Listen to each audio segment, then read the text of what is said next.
Pigskin Frenzy on this wonderful Tuesday afternoon. Thank you for joining us. I'm Joel Norris, and whether you're watching on YouTube, listening on Spotify, listening on Podbean, or Apple, a big thank you for taking some time out of your Tuesday to just sit back, watch, and listen to some college football coverage presented by me. Now, if you're watching on YouTube, please subscribe to the channel, like each episode, leave comments down below. Spotify, Podbean, and Apple, if you're listening on there, just share around with others and follow on there as well. We have X, Facebook, and Instagram. All you got to do is type in Pigskin Frenzy. Follow, like the pages there. You'll get episode updates, news, and highlights from across college and NFL football. There's a trivia question on Instagram stories. Go and answer today's, as well as all things up to date for Pigskin Frenzy. Now, college football day today. We're breaking down Week 7 matchups. 2 for 2 on my picks. 2 for 2. Got 2 right, got 2 wrong.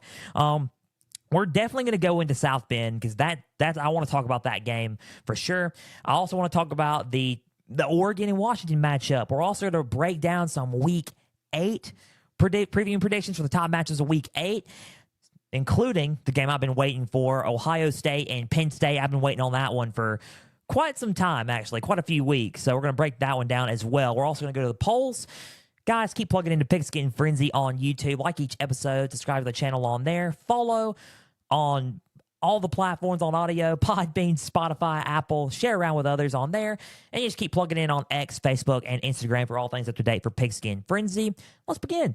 Let's just kick it off right now. Week 7 recap. Now, college football was interesting this past weekend. I was thinking, what is going on here? And it's been like that for the past few weeks. We're starting to see a little bit, okay, kind of like, okay, who's who, right? And especially in the polls, we got about a couple of weeks left, 2 weeks, in fact, before the college football playoff rankings come out. I will most likely do a, recap reaction to those rankings on the next episode of Pigskin Frenzy, the day it comes out, or the week after it comes out, or on social media if you would like to see it. But we're about a couple of weeks out from the first set of the college football playoff rankings. I'm excited about that. It's on Halloween, so just tune into that and trick or treat, by the way. And if you just break it down, we're entering the phase of college football where we're like, okay, we need to see who's going to stand out and who's going to, like who's in it really, right? Who's in the race. There's a lot of people in the race. We got to give it to Georgia, right? Michigan, Florida State, to name a few. And we're going to talk about that in just a minute for the polls, and we're going to, break some of this down. But let's break down Week 7 matchups, and we're going to kick it off with Oregon State and UCLA. Now, I picked UCLA to win that one. I said that UCLA just had to pressure DJ Uiagalelei. I felt like they did a little bit, but not enough to the point where they iced the game. I was wrong about this one. Final score, Oregon State 36, UCLA 24. Oregon State played a really good game. Really good ball game overall. Damian Martinez did get the ball, like I said, but it was a blend of both. I mean, DJ Uiagalelei actually played a pretty solid football game. And let's kick it off with his stats before we go over to UCLA's and then break down the game itself. 14 for 24 with 266 yards and 2 touchdowns for DJ Uiagalelei. Amazing game for him, by the way. He played solid. Aiden Childs, the rotating backup quarterback for the Oregon State Beavers, 2 for 2 with 16 yards and a touchdown. Damian Martinez, 15 carries with 90 yards. Deshaun Fenwick, 9 carries with 52 yards. Anthony Gold, 7 receptions with 87 yards. Silas Bolden, who's an amazing receiver and probably one of the go-to guys for that Beavers offense, 5 receptions with 87 yards and a touchdown. The defense played well. They got 3 takeaways from UCLA, actually. So the defense on the Beavers side played pretty exceptional football. Dante Moore, UCLA's quarterback, got 15 for 34 with 168 yards and a touchdown with 3 interceptions. Carson Steele, their running back, 22 carries with 110 yards and a touchdown. Ball State transfer. He looks really good, by the way. Carson Steele, the Ball State transfer going into UCLA. He played a solid game, but it just wasn't enough to ice the Beavers, right? So TJ Harden, 9 carries with 47 yards and a touchdown. Logan Loya, 5 receptions with 48 yards and a touchdown. The defense got 1 takeaway, but, just really couldn't capitalize on the game, right? They got to take it. They got at least one takeaway. They just couldn't capitalize. So Oregon State, And as I'm on my cellular device here, going over my notes, Oregon State's a team that I would watch out for exceptionally. I think they're a team that when you look at them, and Jonathan Smith is doing a great job with that program, I would kind of keep an eye on them, at least. Do I think that they're going to win it? I do not favor them currently, but they're up there on my list. Let me just put it that way. I think Oregon State's got a solid team. They got a high shot at making it to a New Year's Six bowl the way they keep playing. They only lost one game. I would just keep an eye on what Oregon State does. That's a team that's, looking like as the weeks go on, both sides of the ball get better and better and better. Jonathan Smith's coaching that team right. I don't know what's going on in the air up in Beavertown for Oregon State, but the Beavers look ready and they're rocking and rolling up there. UCLA 4-2. I mean, listen, they got a solid team. They lost a good bit last season, but they gained some of that back with guys like Carson Steele on the running game. I believe in their defense. I think they got a strong enough defense. I think UCLA just needs, a little bit more time to rebuild and get things together, and then they'll be off and running. They'll be off and running in the Big Ten, especially. So let's see how they do in the Big Ten. Let's see how Chip Kelly does as, he coaches up some new players and regroups for the Bruins. So final score 36-24. Oregon State routs UCLA. Oregon State just looks a little bit more ready than UCLA, and that's okay. That's fine. It happens. Right now, it's like that in a lot of other conferences. So when you look at it that way, hey, Oregon State just looks a little bit more ready than UCLA. So final score 36-24. UCLA gets defeated by the Beavers of Oregon State. Now, moving on, North Carolina, Miami. I said North Carolina was going to win this game. I thought Miami needed to do, clean up the middle errors. They did. They play with a little bit better, with a better head on its shoulders. North Carolina, I said that Drake May needed to ball out pretty much, and he did. He did ball out. Final score, North Carolina 41, Miami 31. The separation between these two teams right now is, I think Miami is still a little bit, okay, they're a little bit better than they were last year, but they got some things to work on. That's okay. A rebuild's not going to take, it's not going to take just, a year and then there you go. I hope you heard that snap on audio. That was crisp. By the way, that was clean. Anyway, so that snap was clean. I was just saying that. But anyway, Miami, you just look at them and you think, okay, it's not going to take a year to rebuild that team. It's not. I mean, it's not going to be a, flash in the pan, 1 year for Sonny Dykes going to the national championship. It's not. It's not going to be like that for some teams, and Miami's one of those teams. They're good. They're better than they were last year, but it's just not going to be the same, and like a Sonny Dykes from TCU. Miami's getting better, though. North Carolina has built up. They're ready. They are ready to go to the ACC championship game. We have two teams right now who are undefeated, spoiler alert. And I'll get to that in the polls in a minute. But we got two teams right now in North Carolina and Florida State who are ready and primed to face each other. And that is a team that, and when I look at North Carolina, this is a team that can challenge Florida State. You're thinking, dude, really? Yeah, they're playing like they can challenge Florida State. Let's go over the stats in the game, and I'll get to that when we get to the polls. Drake May, 17 for 33 with 273 yards and 4 touchdowns, 10 carries with 10 yards. Omari and Hampton, 24 carries with 197 yards and a touchdown. He also had 2 receptions with 20 yards and a touchdown. Tez Walker played lights out this game. 6 receptions with 132 yards and 3 touchdowns with 2 carries with 19 yards. J.J. Jones, 2 receptions with 54 yards. And the defense was highlighted by Cedric Gray with 7 tackles and an interception. And defensive back Giovanni Biggers, he also caught an interception from Tyler Van Dyke. So, speaking of Tyler Van Dyke, hello, good sir. An underrated quarterback in the ACC, and he played good. He just had a couple of 2 blemishes in this game. So, 2 blemishes in this game. 31 for 48 for Tyler Van Dyke with 391 yards and 4 touchdowns, along with 2 interceptions. Henry Parrish Jr., the Ole Miss transfer running back, 13 carries with 73 yards. Jacoby George, 6 receptions with 125 yards and a touchdown. Xavier Restrepo had 11 receptions with 96 yards and 2 touchdowns. Brashard Smith, 3 receptions with 98 yards and a touchdown. Cameron Kitchens, 9 tackles, defensive back Cameron Kitchens. He had a lights out game. He played pretty solid. 9 tackles and a sack was the highlight for the Miami defense. The U. So listen. When you look at I just read all the stats, and those were the top players from the games. But when you look at both of these teams right now, it just looks like, from the 10-point advantage, Miami's going to play teams close, like a North Carolina. They're just not at the right level, if that makes sense. They're not at the level above a North Carolina or above a Florida State. They're just not at that level yet. They will be eventually, I think, if they just keep working on recruiting and just keep building up the team and rebuilding the team. But right now, they're not.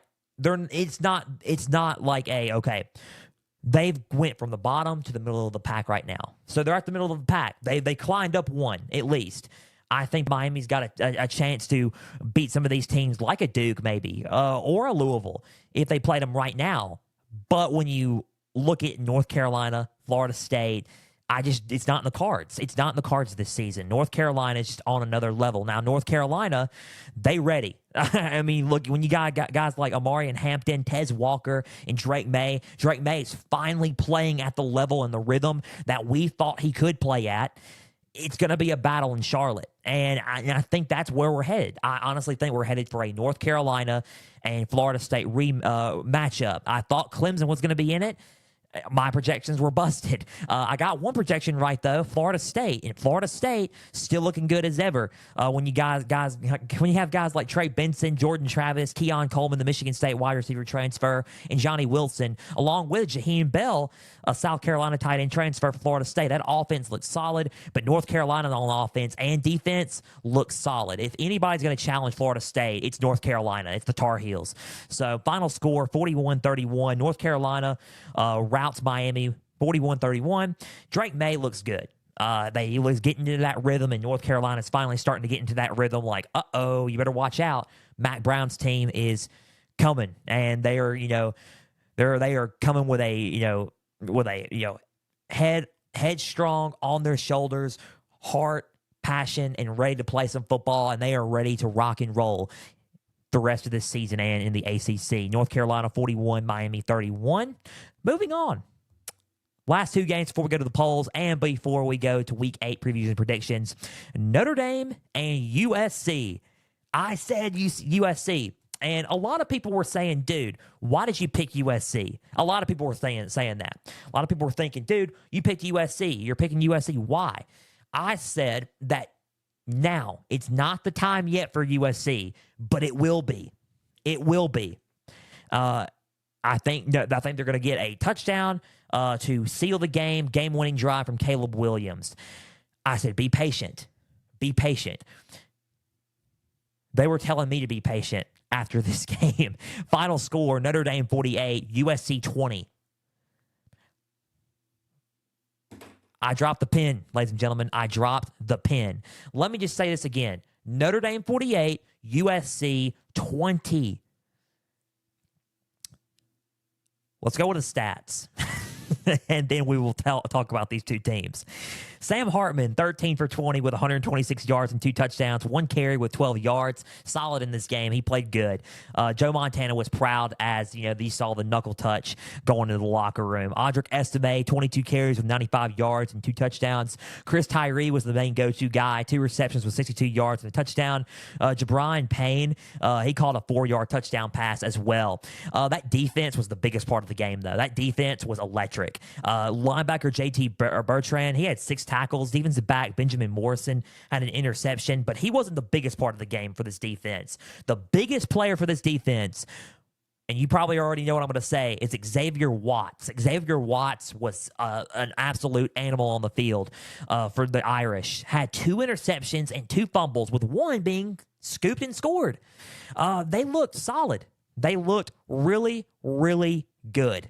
Just overall, they've had a perfect game plan against the Trojans. Now, let's go over with the Trojan stats, and I'm going to talk about these two teams. Caleb Williams, 22 for 37 with 199 yards and a touchdown with 3 interceptions. If you look at the Heisman odds right now, after this game, you look at the Heisman odds going into halftime of this game, he went from clear favorite to just fourth. He went to fourth. I will tell you who the favorite is coming up here in a little bit. Now, 3 interceptions for Caleb Williams. Marshawn Lloyd, 8 carries with 46 yards and a touchdown. Austin Jones, 11 carries with 27 yards.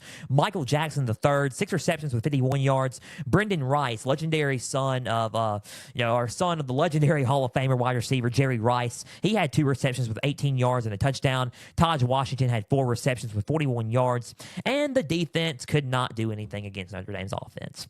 That's all I got to say, because they couldn't stop them from scoring, and they couldn't stop them from moving the ball in a consistent rhythm. They were just consistently scoring and going and going and going. Now, breaking down the game, went over the stats, breaking down the game now. Notre Dame, 2-loss team. They are probably not going to go to the playoff, but if they did go to the playoff, this would be a good win for it. Now, if you look, they're not going to go to the playoff, but when you look at a New Year's Six bowl, this helps. This helps them go to a New Year's Six bowl. Good win for them. They play lights out. Good home win for them. They played good. They played good on all sides of the ball. Special teams, offense, defense. They played exceptionally well, especially well on everything. Exceptionally well, all sides of the ball.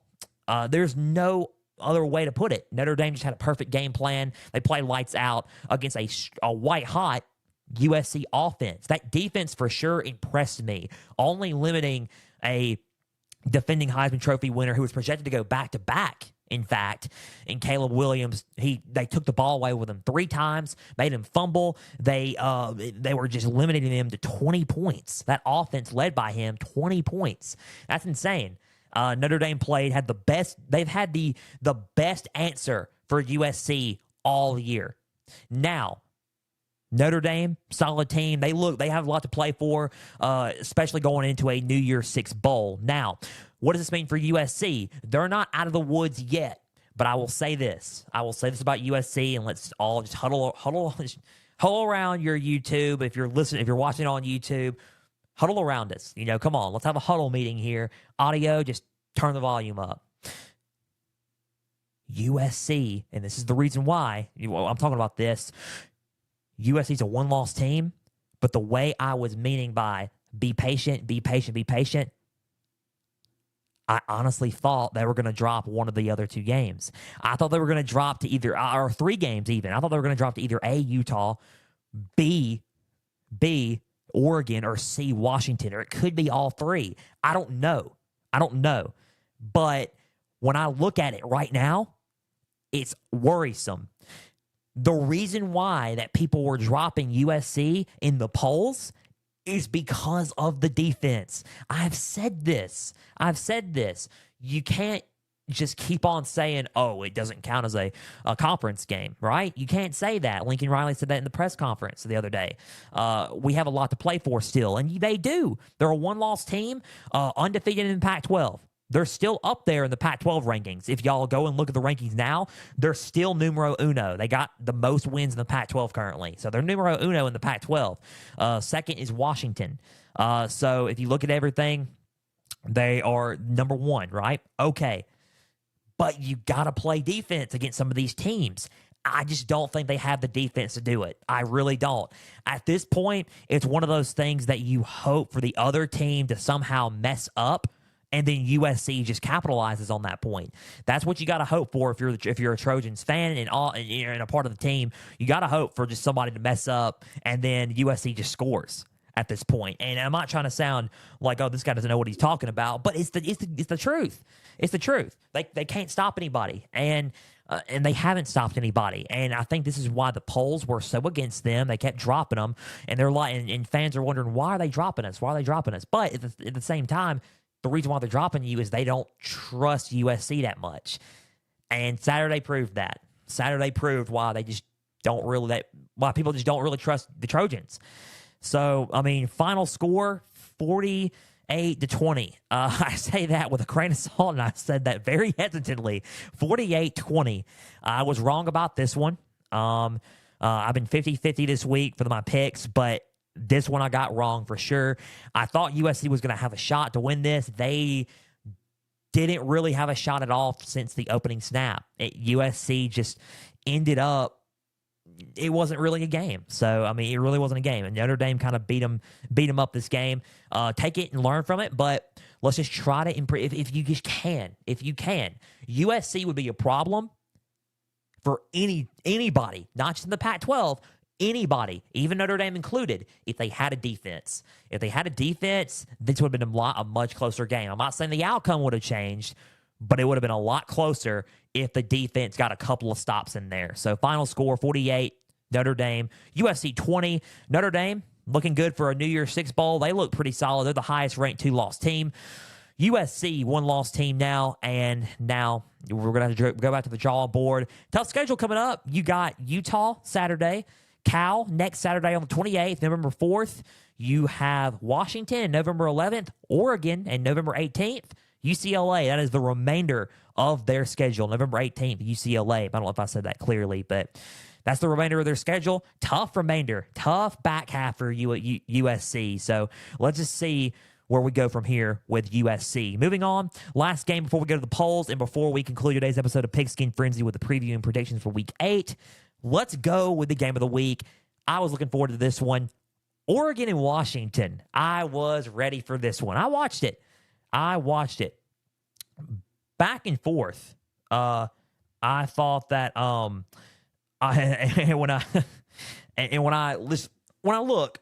when I look at both of these teams, I look, okay, these two teams they could represent in the playoff for the Pac-12, either one of them. They could. I thought going into this game, because I was kind of like, okay, how could you pick against Oregon? And it was hard. It was hard to pick against Oregon. I picked Washington. I just feel like Washington's passing offense, they're so solid in the pass. And Oregon's really solid in the running game, but Oregon's got the most complete team. But Washington's got guys at the elite level like Michael Penix and guys like Rome Odunze, and you got Jalen Polk and Jalen McMillan. I don't know. It was just hard to pick against Oregon, but I was right. Final score: Washington 36, Oregon 33. Close game. I said it was going to be a close game. Let's go with the stats, and I'll break both of these teams down. Michael Penix Jr., 22 for 37 with 302 yards, 4 touchdowns with 1 interception. By the way, say hello to your Heisman favorite, because he is now the Heisman favorite in everybody's odds. It is looking like he might win the Heisman Trophy for the 2023 season. Michael Penix Jr., ladies and gentlemen. I was high on him ever since he was in Indiana. I liked it when I was watching him when he was a freshman. Now I see him evolve at Washington. It's really cool to see. So 4 touchdowns with 1 interception. Dylan Johnson, their running back, Mississippi boy, by the way, home state of Mississippi from me. Dylan Johnson, 20 carries with 100 yards and a touchdown. Rome Odunze. What a madman. Let me go on and tell you something. If you want to add him and anybody else to a Biletnikoff, this guy could do it. You got a lot of guys who are at the elite level in receivers. So you got a lot of good receivers this year in college football. He's one of them. 8 receptions with 128 yards and 2 touchdowns. Jalen Polk, another good receiver. 6 receptions with 118 yards and a touchdown. Giles Jackson, 6 receptions with 58 yards and a touchdown. Washington's defense played exceptionally well in this game. They played with a lot of intensity. Oregon, let's go with them. Bo Nix, 33 for 44 with 337 yards and 2 touchdowns, 7 carries with 14 yards. He should be on everybody's Heisman odds, too. I think Bo Nix deserves a lot of credit for how he played in this game. Bucky Irving, 22 carries with 127 yards and a touchdown. He also had 6 receptions with 34 yards. Jordan James, 11 carries with 63 yards and a touchdown. Troy Franklin, 8 receptions with 154 yards and a touchdown. Troy Franklin, by the way, another solid wide receiver in college football. He's a madman. I ain't gonna lie. Troy Franklin for Oregon, solid guy there. Tez Johnson, 7 receptions with 71 yards. Terrence Ferguson, 5 receptions with 50 yards. Patrick Herbert. Oh, Herbert, that's a interesting name. He actually played in Monday Night Football yesterday. His brother played Monday Night Football yesterday. I think he goes by the name of Justin Herbert for the Los Angeles Chargers, quarterback for them. So I wonder if what happened there, but no, I'm just messing around. Thursday, we'll talk about that game. But his brother, Patrick Herbert, 2 receptions for 115 yards and a touchdown. He played good as well at the tight end position. Oregon's defense played with lots of intensity as well. They got a couple stops against the Huskies. Kicker, Camden Lewis, and this is how the game ended. Camden Lewis missed the last-second field goal to send the game into overtime. Oh, man, tough one. Tough one. Washington gets away with a win, 36-33, after Michael Penix Jr. hits a last-minute dime. A last-minute dime to Jalen Polk, and then Camden Lewis missed the last-second field goal to send the game into overtime. Now, close game overall. When you look at both teams, Washington's undefeated, got a lot to play for. When you look at them, they're a clear-cut favorite to go to the Pac-12 championship. You got Michael Penix Jr., clear-cut favorite for the Heisman Trophy. When you look at them, there's clear-cut favorite to try to represent the Pac-12 in the college football playoff. When you look at Oregon, they still got a lot to play for too. A Pac-12 champion Oregon, one-loss Oregon team could very well get into the playoffs. Still, Oregon just got to win out, right? They have to win out. They got to beat USC, and they got to win the remainder of their games. They got to beat Utah. They got to win the remainder of their games, and then eventually, if Washington wins out, we say hello to a rematch in December, which low-key I kind of hope what happens. I mean, I really want to see another game between these two teams because this was a fun game and a solid game. No one played bad. When you look at the whole game, no one played bad. They all played good. Everybody played good. I mean, it was a good game overall for both teams. Washington just got the last laugh. It came down what happened? Who's going to get the ball in their hands last? Michael Penix capitalized. Camden Lewis got the ball last, but then it couldn't happen. By chance, he missed a straight dart for the field goal. And that's what happens. It's college football. It's football at its finest. They all played exceptionally well. I am looking forward to a rematch. I don't know about you guys. I would like to see a rematch come December 1st. Pac-12 title game. I'm ready for Vegas. Let's do it. Last Pac-12 championship game, a rematch between Oregon and Washington. I would like to see that, or let's see who gets in. Let's wait to see what USC does, and let's see what guys like Utah and Oregon State even does. So final score, 36-33. Washington does defeat Oregon in a very close game. Both teams with plenty to play for. Both teams with excellent shots at getting into the college football playoff and potentially going and winning the Pac-12 title game. Now, let's go to the polls. That was the Week 7 recap. Let's go to the polls. I am really pumped. I'm not going to lie. Football is just flowing through my veins right now. I'm starting to sound like Hulk Hogan out here, brother. Sorry. I'm just kind of full of it right now. Anyway, sorry. Number 1, Georgia. And this one kind of concerns me a little bit because news breaking out of yesterday, Georgia is now without tight end Brock Bowers for the foreseeable future. Brock Bowers injured himself in a game against Vanderbilt. He hurt his ankle this past Saturday against Vanderbilt. High ankle sprain, but he had to have surgery. It was a tightrope surgery to stabilize it. It was almost leading into a fracture. So he had to stabilize it. Tightrope surgery. He's going to be out for 4 to 6 weeks, according to ESPN's Pete Thamel. That is going to be interesting to see how Georgia react and how Georgia plays on offense without pretty much their best player on offense, Brock Bowers, best tight end in college football. They got options. They got Dominique Lovett. They got Ladd McConkey. They have Ra Thomas, and they got some good running backs. But they're out some guys. I got some guys beat up on defense. Javon Bullard's out. You got guys like Kendall Milton who's out. I mean, let's see what happens for this Georgia team. They're a little beat up. The bye week's going to help them this week. They don't play anybody before they go to Jacksonville to play Florida. So, Georgia number 1 before they go into Jacksonville. Much needed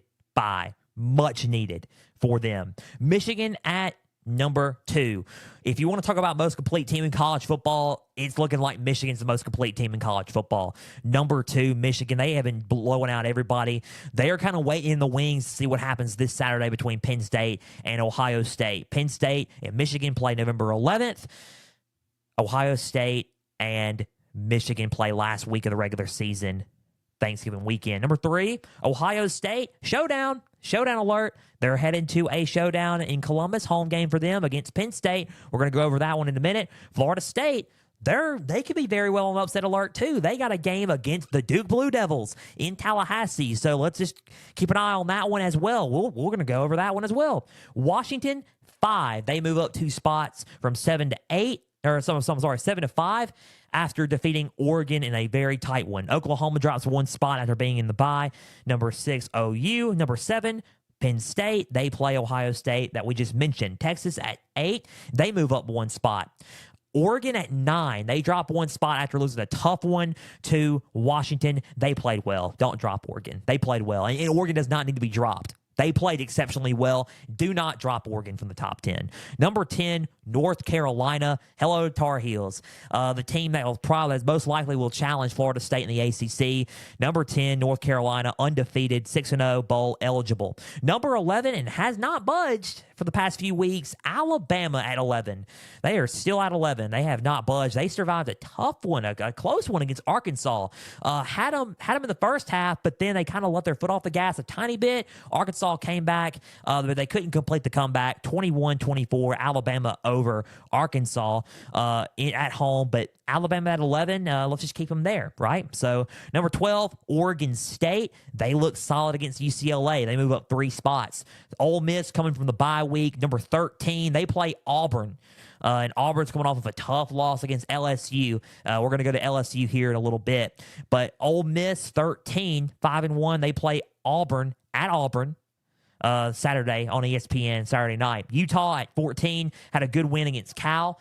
Number 15, Notre Dame, after a solid win and overall just good win, team win for Notre Dame against USC. They move up 6 spots. So Duke at 16, they move up a spot after beating NC State. Good win for them. Tennessee, number 17, they move up 2 spots. They're in a showdown Saturday against Alabama in Tuscaloosa, coming up this Saturday afternoon on CBS after winning against Texas A&M. Tough one against Texas A&M. Texas A&M was physical, but Tennessee won by a touchdown against them this past Saturday in Neyland. So number 18, USC at 18. They drop 8 spots. They go from 10 to 18 after that tough loss against Notre Dame in South Bend. Number 19, LSU.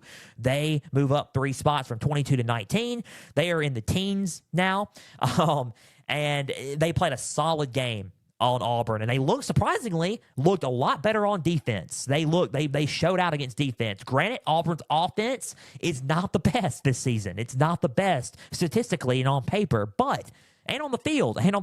But it was a good defensive performance by LSU, especially after what happened to LSU getting put up 400 total yards to 700 total yards a game defensively on them. So I think that when you look at LSU, stronger and better performance up front and in the middle by LSU on defense. And when you look at them in the secondary, they played okay on defense, They didn't play all that bad on defense, right? But when you look at them, they just got to improve. They just got to improve on defense. That's all it is. They just got to improve in the secondary. Secondary looked okay, but let's just see what happens with LSU. They didn't look too bad, but they missed a couple plays that, they probably shouldn't have missed, right? So just got to get better, got to keep improving. Their offense look insane. It's been a while since I've seen LSU blow out Auburn in a way. 48-18 win for LSU over Auburn. It's been a while since I've seen LSU just be Auburn like that. It's been a minute. So LSU at 19. 20, Missouri. They had a good win against Kentucky.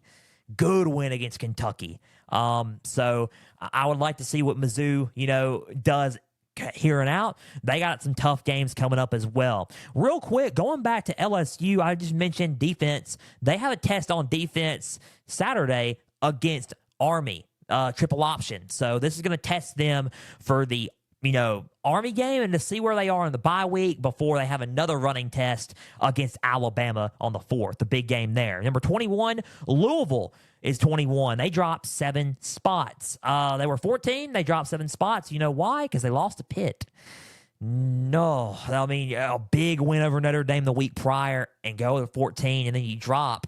And that helps us out with a tiebreaker for the ACC, right? 6-1 Louisville. We just don't need North Carolina to lose. We need North Carolina to not lose a game, and Florida State needs to go undefeated as well for no tiebreakers to be into effect. Louisville at 21 now, dropping 7 spots after losing a heartbreaker to Pitt. Air Force enters the chat at 22. 6-0 Air Force. They look good. They look solid. 23 back in it. Tulane 5-1. They're back in it as well after a good win over Memphis. Iowa back in it as well after a strong win against Wisconsin. 6-1. They're 24. They look like they're a prime candidate to win the Big Ten West. And number 25, UCLA, 4-2, dropping 7 spots after losing a tough one to Oregon State. Those were the polls. When you look at everything, Air Force is surprising. I think Air Force is giving people a run for their money in the Mountain West, and they look like a team that will probably win the Mountain West if they keep playing the way they're playing. Disappointment to me was Louisville. I thought Louisville I titled a whole episode after them last week, and then they go and lose to Pitt, and it's just, anything can happen in college football. Congratulations to Pitt. They played an overall solid game, but tough break for Louisville. They were on their way to, some solid. They could have been on their way to a solid thing here, but 6-1, that pushes them back a little bit, but tough break for Louisville here. So those were the polls. We're going to get into, more action for the polls next week. The polls are starting to wind down, and it's more about the college football playoff rankings starting on Halloween and for the rest of the season then. So a couple more polls, and we'll, look at them, for the next, couple episodes. So Week 8 previewing predictions to close out Pigskin Frenzy. Let's talk about Utah at USC. Now, the key for Utah in this one. This is the rematch of the Pac-12 title game last season, and a big time showdown from last year in the regular season that happened at Utah. So let's talk about this one. Cam Rising. Will he return in this game? This is a big factor. I think Bryson Barnes is good. I think Nate Johnson is good. But I don't know if we can keep doing the rotating in and out on quarterback between these two teams. But between these two guys for Utah, the return of Cam Rising is crucial. I think that is a key for them to win, honestly. That is my key for them, is the return of Cam Rising for Utah. Can he come back? And if so, can he play at a high level that he normally does? And if he does, USC may be in trouble in this one. Keep an eye on the return of Cam Rising. That may be the key for Utah. The key for USC, Caleb Williams needs to get back to playing like Caleb Williams. Not just the defense. Well, I've kind of beaten a dead horse with the defense here. I'm kind of now starting to slowly give up on the defense at this point. Caleb Williams needs to get back to playing like Caleb Williams. If Caleb Williams can just play like a madman and find a way for Utah to mess up on certain areas, and Caleb Williams gets back to playing like he did, earlier in the year, gets like against a Colorado team instead of how he played against Notre Dame, then USC will have I think USC will have no trouble. I think USC can win it. Now, who do I have winning this game? Close game. You're going to think, again, really? I'm picking USC to win this game. I think USC does win. This is really depending on if Cam Rising plays. I think Cam Rising playing is going to be a big factor in this one, but give me USC to defeat Utah by a score of 42-35, 42 USC, 35 Utah, and USC wins a crucial home game before playing Cal the following week. So USC 42, Utah 35. Duke at Florida State. Let's talk about this one really quick. This is going to be an interesting game, I think. One loss Duke. They've been playing solid all year. Florida State, obviously undefeated and number 4 in the country. Here are the keys. Duke secondary needs to contain Florida State's wide receivers. You have guys, on Duke's secondary who play lights out football, but you got guys like Johnny Wilson and Keon Coleman out there who are just lights out receivers for Florida State. I think the secondary and playing good defense against these receivers is the key for Duke to probably winning this game. I'll throw in a bonus key in there. Slow them down. I think if you slow Florida State down on offense just a tad, I think you could have a shot at either winning the game or at least competing in this game. Big key for Florida State here. They need to start fast. and they need to start strong and fast. When Florida State usually starts strong, they usually end up winning their football games. When they start slow, they usually end up winning their games, but it shows signs of, okay, like if they played a North Carolina or somebody else, they may drop that game. So they're showing some signs of weakness. For Florida State, do not show signs of weakness. Start off strong, finish strong, and ice the game. That's all you got to do, and that's the key for Florida State to win this one. It all really depends in a way if Riley Leonard plays, because Duke quarterback Riley Leonard is week to week and day to day with his ankle sprain injury. He did not play against North Carolina State last week, but his ankle was heavily taped, but he was off crutches and he was in a walking boot. He was not even in a walking boot. So that's some good news for Duke.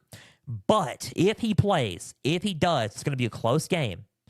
Who do I have winning this game? I got Florida State winning it close. I think Florida State wins close if Riley Leonard plays. I'm going to give the score.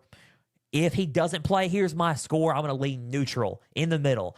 I got Florida State winning 31-17. Florida State 31, Duke 17.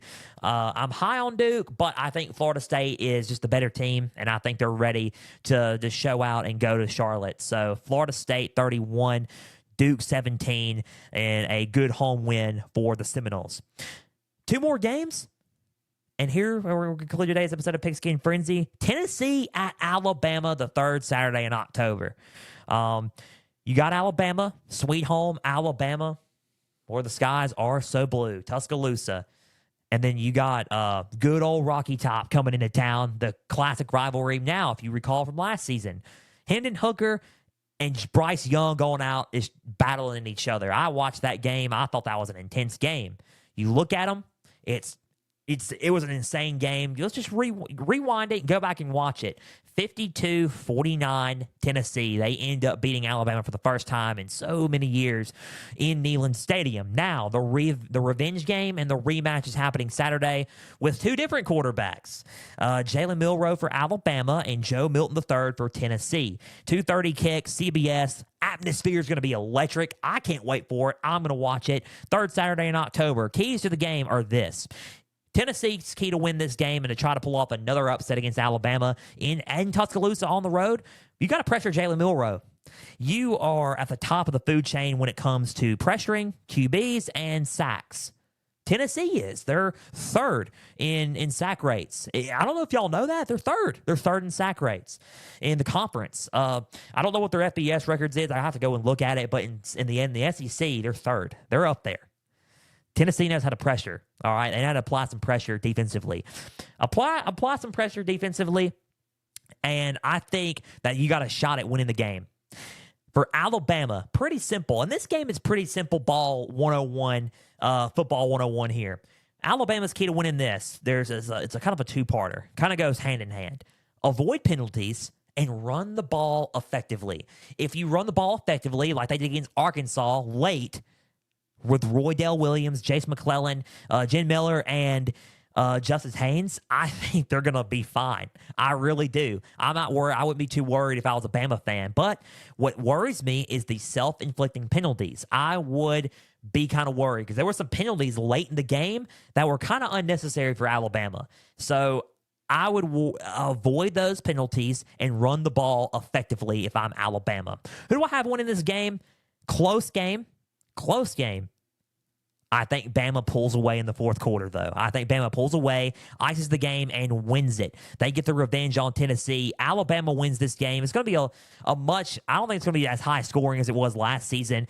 Give me a 31-24 score. 31 Alabama, 24 Tennessee. I like this game to be fairly moderately scoring game. 31 Alabama, 24 Tennessee. I think they run the ball effectively well late, and they ice the game there. 31 Bama, 24 Tennessee. They get the win in the third Saturday of October, and they head into the bye week for a crucial, bye week before the showdown on November 4th against LSU. So, last game before we conclude today's episode of Pigskin Frenzy, Penn State at Ohio State. I cannot wait. I'm ready to pick this game. Here we go. Key for Penn State. The key for Penn State really here is this. They got to pressure Kyle McCord, and they got to find a way to contain those Ohio State wide receivers. I think Kalen King is solid defensive back, and you can line him up against a Emeka Ibuka or a Marvin Harrison Jr., and I would do so wholeheartedly. They got some solid receivers for Ohio State. Solid team, solid running game overall for Ohio State. Now, for Ohio State, they got to play some defense, and I think that's the key for this one. They got to play some defense, and they got to find a way to pressure Drew Allard into making mistakes. Drew Allard has looked solid, not only under pressure, but he's looked solid overall in games this season. So I would pressure him because he's in a hostile environment for the first time in his career, starting in a big-time game, top 10 game against Ohio State. Big time game for him. This is a pressure filling moment for him, and you got to feed into his nerves. You got to feed into his nerves and let him make mistakes in crucial points of the game. If I'm Ohio State, I would do that. Who do I have winning this game? I've kind of pondered this throughout the week, the past couple of days. Who do I have winning this game? Close game. I honestly think, and you're gonna think. You're like, dude, are you serious? But why not? I'm going to give it a try. Give me Penn State over Ohio State Saturday. I think Penn State does enough and finds a way to escape Ohio State Saturday. Ohio State loses a home game.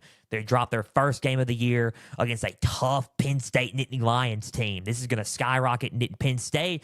This may send a message to Michigan. I don't know. But Penn State wins it. Close game, though. I say they win a score of 35-28. 35 Penn State, 28 Ohio State. Penn State gets their first win over Ohio State in many years. And Ohio State goes back to the drawing board with a one loss against Penn State, and I think it's going to be an upset. Here's the reason why I think they're going to upset them. I think Drew Allard is a good quarterback. I think he's not going to make as many mistakes as one thinks. I think he's going to surprise a lot of people Saturday, and I think he's going to get his name out there into the spotlight of, hey, we just went into Columbus and beat them, right? So I think he's going to get his name out there after Saturday's game. So final score, 35-28. Penn State over Ohio State this coming up Saturday. I got Penn State upsetting them there. So that just about does it for Pigskin Frenzy. A big thank you for taking some time out of your Tuesday to just sit back, watch, and listen to today's episode in college football coverage presented by me. Now, if you're watching on YouTube, subscribe to the channel, like each episode, leave comments down below. Spotify, Podbean, and Apple. Share around with others on there and follow on there as well. X, Instagram, and Facebook. Just type in Pigskin Frenzy. Follow, like the pages there. You'll get episode updates. You'll get news and highlights from across college and NFL football. You'll also get, and trivia questions on today's stories for Instagram. Go and answer today's and all things up to date for Pigskin Frenzy. So, big thank you again. Thursday, we're going to recap week 6 of the NFL season and look ahead to week 7 of the NFL season. 2 big upsets happened this past Sunday. We're going to talk about that. We're also going to talk about this great solid game between the Cowboys and the Chargers. And we're going to break it all down for you Thursday on Pigskin Frenzy. Until then, I'm Joel Norris signing off, and we will see you then. And for everybody out there, stay the course.